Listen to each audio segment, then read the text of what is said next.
છે. શ્રી વલ્લભાધીશ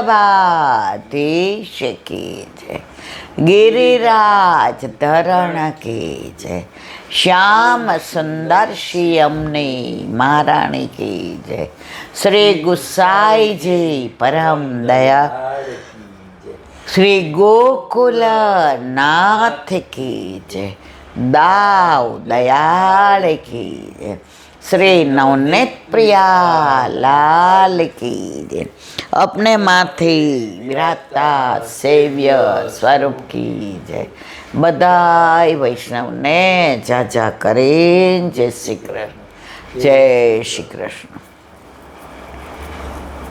આજે બેંગન દસમી ચાતુર્માસમાં કાલે દેવસેની એકાદશી, એટલે નિયમ લઈ લેશે બધા કે 4.5 મહિના આમ કરવું કે આમ ના કરવું એમ. એના આગલા દિવસે 4.5 મહિના ઠાકોરજીને રીંગણ નહીં ધરાય.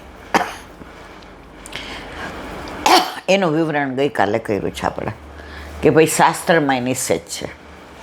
અત્યારે વધુ જીવડા રીંગણમાં હોય અને પિત્ત એનું ખૂબ થાય, અને આ સિઝન અત્યારે વર્ષા ઋતુ.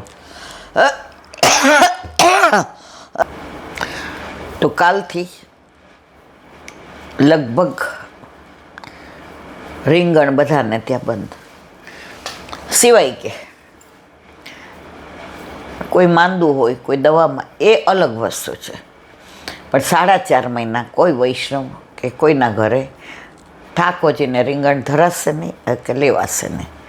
પણ શ્રીનાથજીમાં 12 મહિના રીંગણ આવે, કારણ કે જગન્નાથ ભગવાને કીધું કે મને બહુ ભાવે છે, એટલે મારા આ સ્વરૂપને પણ અરોગાવો. તો શ્રીનાથજીમાં 12 મહિના રીંગણ આવે.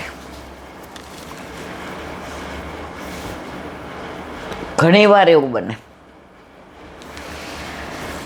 કે અન્ન દોષ હોય, જળ દોષ હોય. એક વૈષ્ણવ હતા,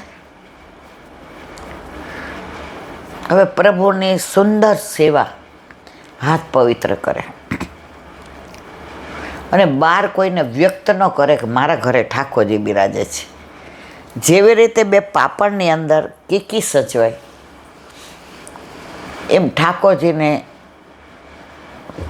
અન્ય માર્ગે કે પોતાના માર્ગે કોઈને ખબર ન પડવા દે કે મારા ઘરે ઠાકોરજી બિરાજે છે.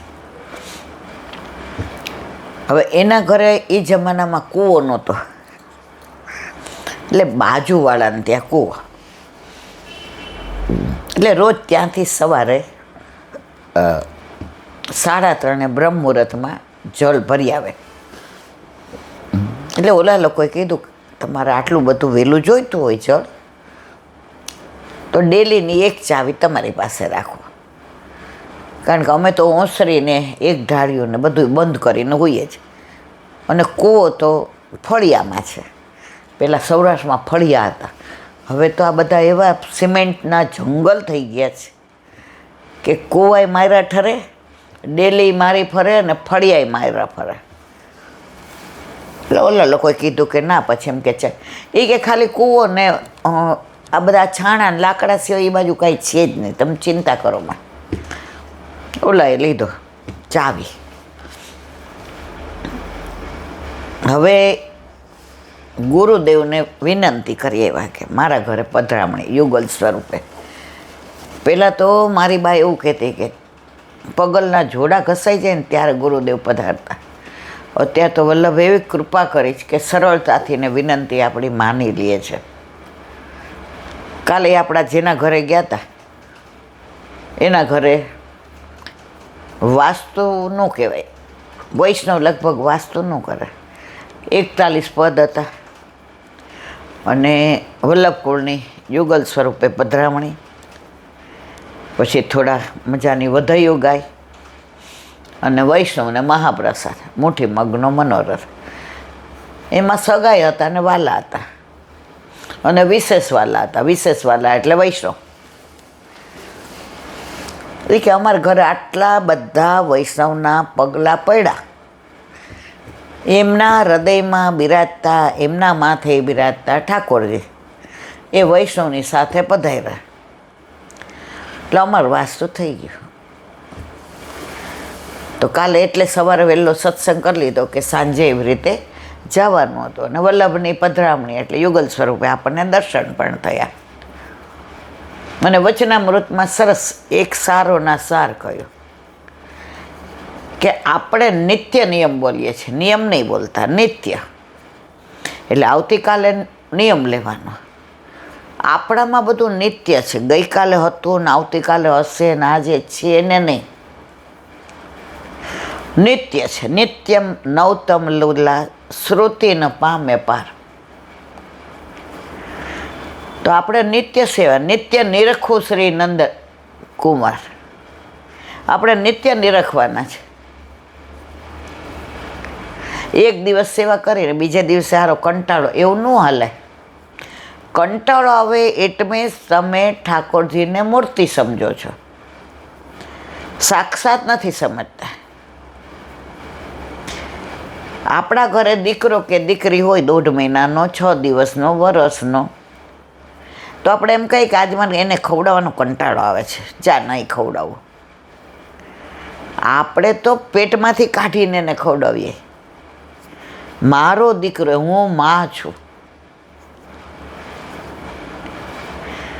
તો લૌકિક દીકરાને સાક્ષાત માનીએ છીએ, કારણ કે એ હાલે છે, ચાલે છે, દોડે છે, રડે છે. આપણા પ્રભુ સ્થિર શું કામ છે? આપણે મચરીએ, ચારે બાજુ રખડીએ, ભટકીએ છીએ. ઠાકોરજી કે થાક ત્યારે આવજે, પછી હું મચલીશ, પછી તારો સ્થિર થવાનો વારો. પણ આપણે કોઈ એટલા સ્થિર થઈ શકતા જ નથી. હું હોઉં કે તમે હોવ.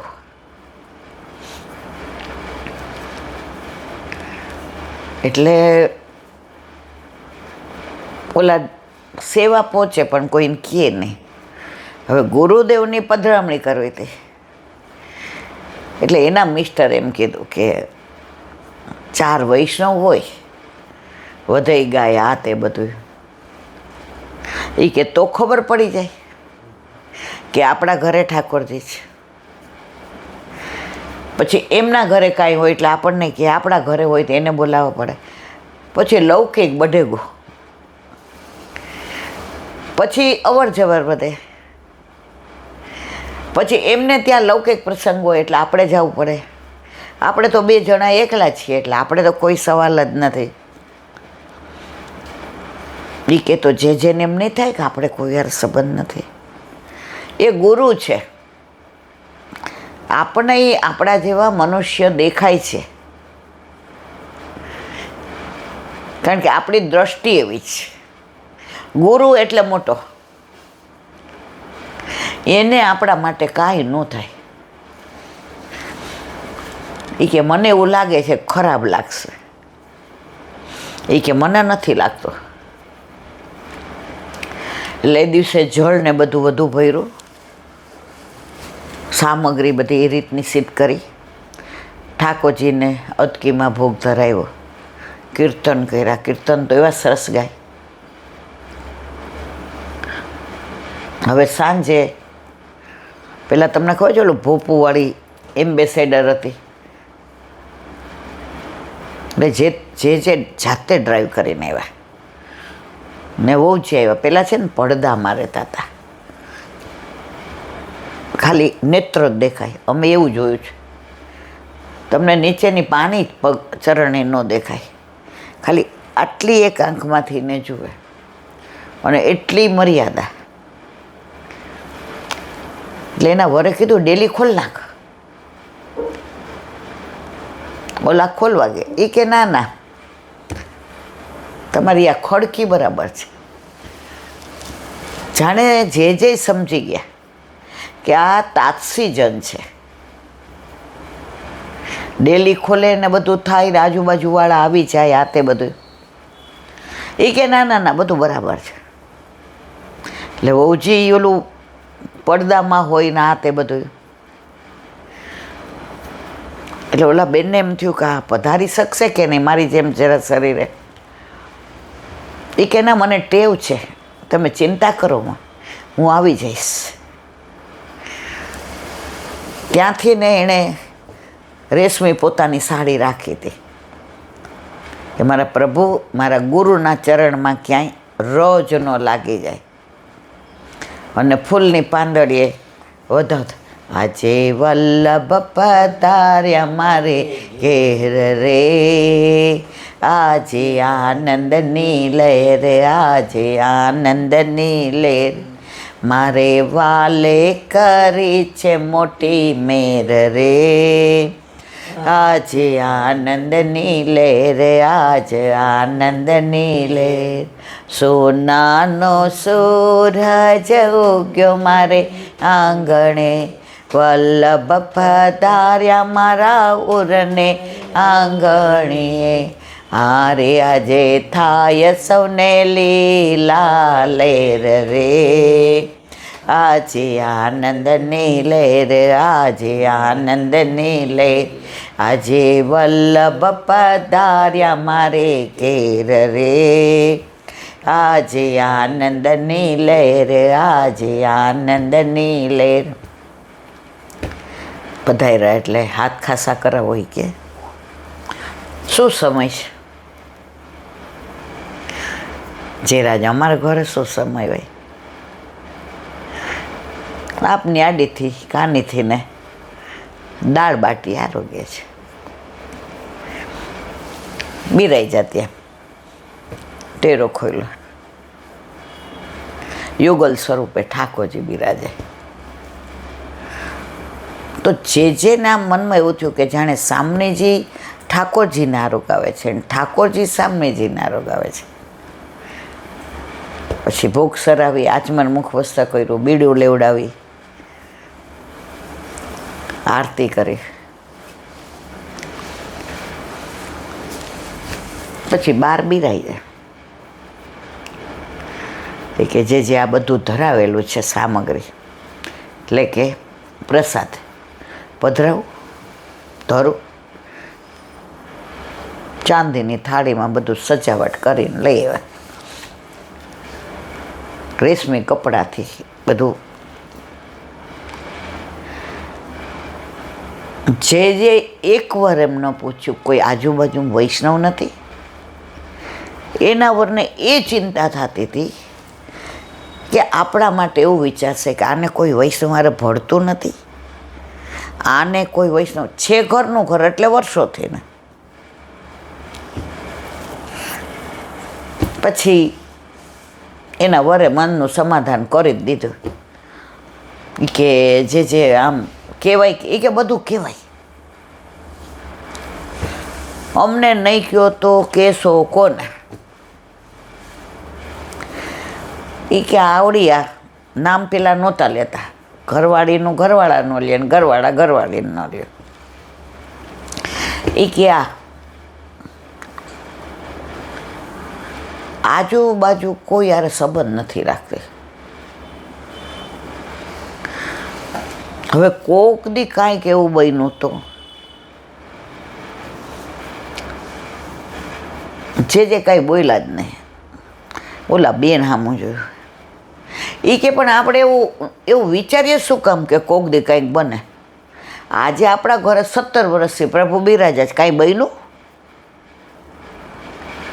અને એ લોકો 17 વર્ષમાં ક્યાંય વ્યવહારમાં, વટમાં, લગ્નમાં, પ્રસંગમાં બધા કે હારાનું ઉઘરા છે, હાવ કાંઈ સમજતા જ. બસ એ કે આ 2 વાક્યો આપણને સમાજમાં સાંભળવા મળે છે. જો છોકરા છે ને વરાવા પરિણામવાની ચિંતા નથી, સાજા માંદા થાય છે તો મને ક્યારેક અસુખ હોય શરીરમાં તો તમે આવો છો ટેલમાં, અને તમારે અસુખ હોય તો હું, અને ઘઉં નહીં તો બધું આપણે દાળીએ રાખેલા છે, બધું ઘરે આવી જાય. હાથે પહેલાં તો ઓલી ઘંટી દળવાની હતી, અને દરેકના ઘરમાં ખાંડણિયા હોય, એટલે ઓલો ખીચડો ને એ બધું કરતા ને મને બરાબર યાદ છે. ખાંડીને કરવાનો, અને જે મીઠો લાગે એ ખીચડો, મરચાં બરચાં બધું હાથે ખાંડવાનું. એટલે કે આ બધું અને ગાય છે અને ગાય બે રાખી છે કે એક પેલું થાય તો બીજી. એટલે જે કીધું તમે શું કહેવા માગો છો ભાઈ મને ખબર નથી પડતી. એ કે કાલ સવારે હાજા માંદા થયા, હું પહેલાં વયો ગયો, આ પહેલાં પછી આમ તેમ. જે કે તમારી ચિંતા એટલે ન કરાય. તમે બ્રહ્મ સંબંધ લીધો ને ત્યારે તમારી બધી ચિંતા ઠાકોરજીને સોંપી દીધી. એ વિશ્વાસ આને છે. તમને નથી એવું જેનું કે જો કોઈ દિવસ ગુરુદેવ કોઈને ખોટું ખરાબ કહે જ નહીં. આ શબ્દો જુઓ, એને વિશ્વાસ છે. આ 17 વર્ષમાં થયું કશું. અને કાંઈ હોય તો અમે બેઠા છીએ ને. પછી ભેટ ધરી,